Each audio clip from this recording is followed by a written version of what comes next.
জাতীয় সংসদের বাজেট অধিবেশনে কথা বলছেন প্রধানমন্ত্রী শেখ হাসিনা। আমরা সংসদ টিভি সৌজন্যে সরাসরি চলে যাচ্ছি সেখানে। কেউ থাকবে না। আমরা 2030 সালের মধ্যে এই অতি দরিদ্র হার একেবারে সুন্দর কথা নিয়ে আসবো ইনশাল্লাহ। আমাদের স্বাস্থ্য, শিক্ষা, যোগাযোগ ইত্যাদি সকল ক্ষেত্রে প্রয়োজনীয় অবকাঠামো নির্মাণ করে উন্নয়নকে আমরা দৃশ্যমান করেছি। মানব সম্পদ উন্নয়ন, ব্যবসা বাণিজ্য সহায়ক পরিবেশ তৈরি করতে আমরা সক্ষম হয়েছি। আমাদের চলার পথ খুব সহজ ছিল না, চলার পথ বন্ধুর ছিল, বারবার বাধা এসেছে।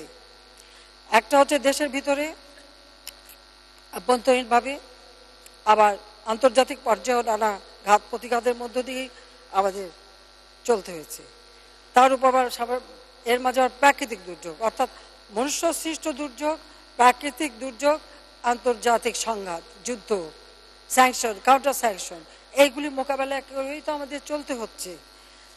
আমরা তারপরেও দেখেছি সারা বিশ্বব্যাপী জীবন জীবিকার যে ঝুঁকি এবং মূল্যস্ফীতি, বাংলাদেশ তো এর থেকে দূরে নয়। রাশিয়া ইউক্রেন যুদ্ধ যখন লাগলো, স্যাংশন হলো, প্রত্যেক জিনিসের দাম বেড়ে গেল। আমাদের বিশ্ববাজারে আমরা দেখলাম জ্বালানি তেল, সার, গ্যাস, ভোজ্য তেল, গম, চিনি, প্রত্যেকটা নিত্য প্রয়োজনীয় জিনিসের দাম বেড়ে গেছে এবং পরিবহন খরচ বেড়ে গেছে। ওই অবস্থার মধ্যেও কিন্তু আমাদের একটা বিরাট চ্যালেঞ্জ নিয়ে এগিয়ে যেতে হয়েছে। তবু মানুষের যাতে কষ্ট না হয়, যেখানে যত টাকা হোক আমরা তা খরচ করেছি এবং মানুষের চাহিদা আমরা পূরণ করতে সক্ষম হয়েছে। অনেক উন্নত দেশও তা পারেনি। কোভিডের সময় ভ্যাকসিন, উন্নত দেশ, ধনী দেশ কিন্তু বিনা পয়সায় ভ্যাকসিন দেয় নাই, কিন্তু বাংলাদেশ বিনা পয়সায় ভ্যাকসিন দিয়েছে, টেস্টিং করিয়েছে।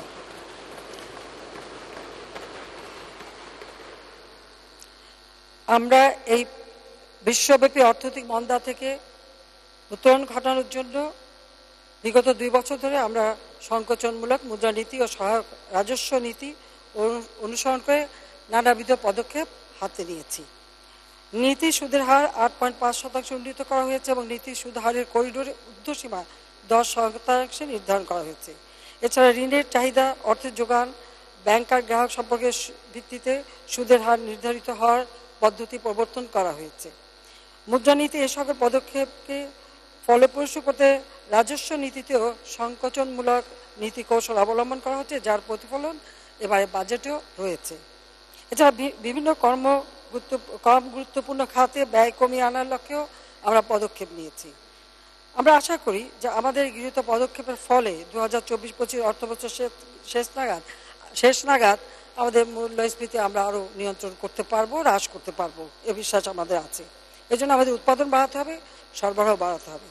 এ প্রসঙ্গে আমি একটু স্মরণ করতে চাই যে 2009 সালে দায়িত্ব যখন আমরা গ্রহণ করেছি, সেই সময় মূল্যস্ফীতি পেয়েছিলাম 12.3%। এখন এত বেশি চলতি, অর্থাৎ 12.3 ছিল মূল্যস্ফীতি, যা আমাদের গৃহীত পদক্ষেপের ফলে তা আমরা কমিয়ে 7% নিচে নামিয়ে আনি। 12-13 থেকে 21-22 অর্থবছর একটানা 10 বছর গড় মূল্যস্ফীতি 6.1% আমরা ধরে রেখেছিলাম। প্রবৃদ্ধি তার থেকে বেশি আমরা অর্জন করতে সক্ষম ছিলাম। মূল্যস্ফীতি নিয়ন্ত্রণে এবার আমরা যে সকল পদক্ষেপ নিয়েছি, আমরা মনে করি যে খুব শীঘ্রই বাজারে তার প্রভাব পড়বে এবং আমরা আমাদের আকাঙ্ক্ষা অনুযায়ী, প্রত্যাশা অনুযায়ী আমরা হ্রাস করতে পারব। মানুষের যাতে কষ্ট না হয়, খাদ্যমূল্য বৃদ্ধি পেয়ে মানুষ যেন অভুক্ত না থাকে, সেজন্য আমরা ফ্যামিলি কার্ড, পারিবারিক কার্ড করে দিয়ে বাজারের থেকে অর্ধেকেরও কম মূল্যে আমরা চাল, ডাল, চিনি, তেল, যা যখন যেটা প্রয়োজন সেটা আমরা সরবরাহ করছি। হতদরিদ্রের জন্য বিনা পয়সায় খাবার দিচ্ছি। আমাদের দেশের সব শ্রেণীর মানুষের জন্যই কিন্তু আমরা নানা ধরনের সহযোগিতা দিয়ে যাচ্ছি। আমাদের রপ্তানি, প্রবাসায়, কৃষি, শিল্প খাতের উৎপাদন ইত্যাদি যেগুলি চলক সহ সাম্প্রতিক ধারার দিকে তাকালে দেখা যায় প্রতিটি ক্ষেত্রেই কিন্তু আমাদের প্রবৃদ্ধি কিন্তু অব্যাহত আছে। আমরা কিন্তু পিছিয়ে যাইনি। এই অতিবারী যুদ্ধ সব কিছু মোকাবেলা করেই কিন্তু আমরা সামনের দিকে এগোচ্ছি। গত অর্থবছরে প্রবাস আয় এসেছে 21.6 বিলিয়ন মার্কিন ডলার।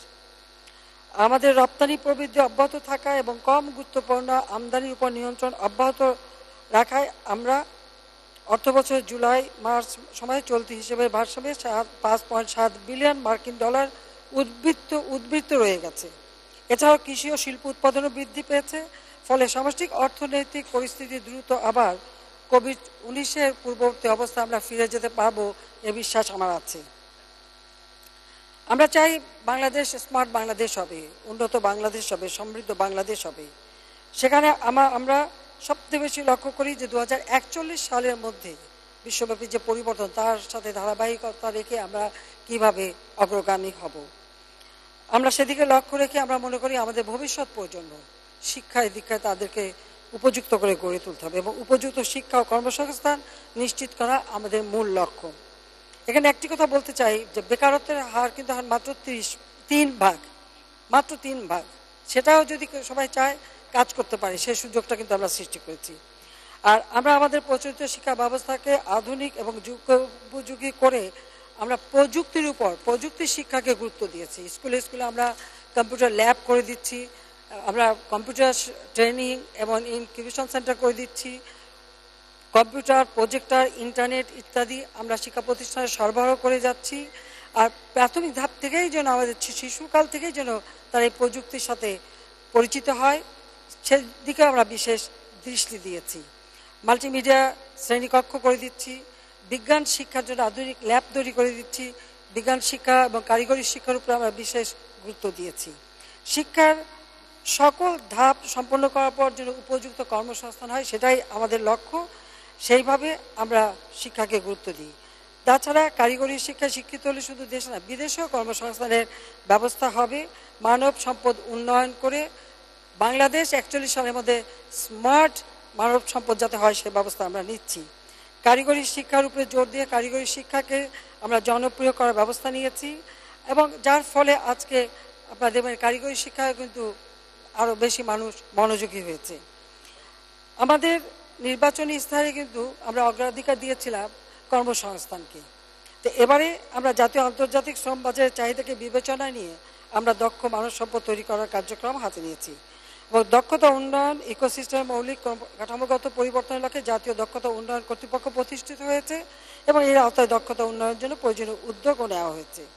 কারণ চতুর্থ শিল্প বিপ্লব আসলে তার উপযুক্ত জনগোষ্ঠী যাতে গড়ে উঠতে পারে সেই পদক্ষেপ আমরা নিয়েছি। স্বাস্থ্য সকল সুখের মূল আমরা মনে করি, কাজে চিকিৎসা সেবাটা জনগণের দৌড়গড়ায় পৌঁছে দেওয়ার আমরা পদক্ষেপ নিয়েছি। অনেক সীমাবদ্ধতা থাকলেও আমরা কিন্তু এ ব্যাপারে কখনো পিছিয়ে হটিনি। আমাদের জনবল বৃদ্ধি, আধুনিক যন্ত্রপাতি সমৃদ্ধ চিকিৎসা সুবিধা প্রত্যন্ত অঞ্চলে মানুষের দৌড়গড়ায় আমরা পৌঁছে দিচ্ছি। আমরা যে কমিউনিটি ক্লিনিক করেছি সেই ক্লিনিক আজকে কিন্তু সারা বিশ্বে স্বীকৃতি পেয়েছে। সেখানে আমরা 30 প্রকার ঔষধ বিনা পয়সায় দিচ্ছি। বাংলাদেশের কমিউনিটি ক্লিনিক আজকে বিশ্বব্যাপী সমাদৃত। কমিউনিটি ভিত্তিক প্রাথমিক স্বাস্থ্য ব্যবস্থা সার্বজনীন স্বাস্থ্য পরিষেবা অর্জনের লক্ষ্যে একটি অংশগ্রহণমূলক ও অন্তর্ভুক্তিমূলক পদ্ধতি, community based primary health care, A participatory and inclusive approach to achieving universal health services, এই শিরোনামে সরকারি বেসরকারি অংশীদারিত্বে বাংলাদেশের কমিউনিটি ক্লিনিক ভিত্তিক মডেল প্রাথমিক স্বাস্থ্য সেবা প্রতিষ্ঠায় আন্তর্জাতিক স্বীকৃতি অর্জন করেছে, যেটা আপনারা জানেন যে জাতিসংঘে ইতিমধ্যেই একটি রেজুলেশন নেওয়া হয়েছে, যেটা বলা হয়েছে কমিউনিটি ক্লিনিক প্রতিষ্ঠায় এই সফল উদ্ভাবনী উদ্যোগকে ব্যাপক স্বীকৃতি দিয়ে এই উদ্যোগকে দ্য শেখ হাসিনা ইনিশিয়েটিভ হিসেবে উল্লেখ করে পাবলিক প্রাইভেট পার্টনারশিপের অনন্য উদাহরণ হিসেবে স্বীকৃতি দেওয়া হয়েছে। স্বাস্থ্য খাতে আমরা কোথায় ছিলাম আর আমরা কি করেছি? সরকারি মেডিকেল কলেজ ছিল মাত্র 12টা, এখন আমরা 3 গুণ বৃদ্ধি করছি, 32টা। বেসরকারি মেডিকেল কলেজ ছিল 24টা, এখন হচ্ছে 72টা, 3 গুণ বৃদ্ধি। বিশেষায়িত মেডিকেল কলেজ 8টি, এখন 15টি। উপজেলা পর্যায়ে হাসপাতাল 208টা ছিল, এখন 431টি, 2 গুণ বৃদ্ধি করা হয়েছে। সরকারি হাসপাতালের শয্যা সংখ্যা ছিল 33,589, এখন 71,000 বেড সংখ্যা।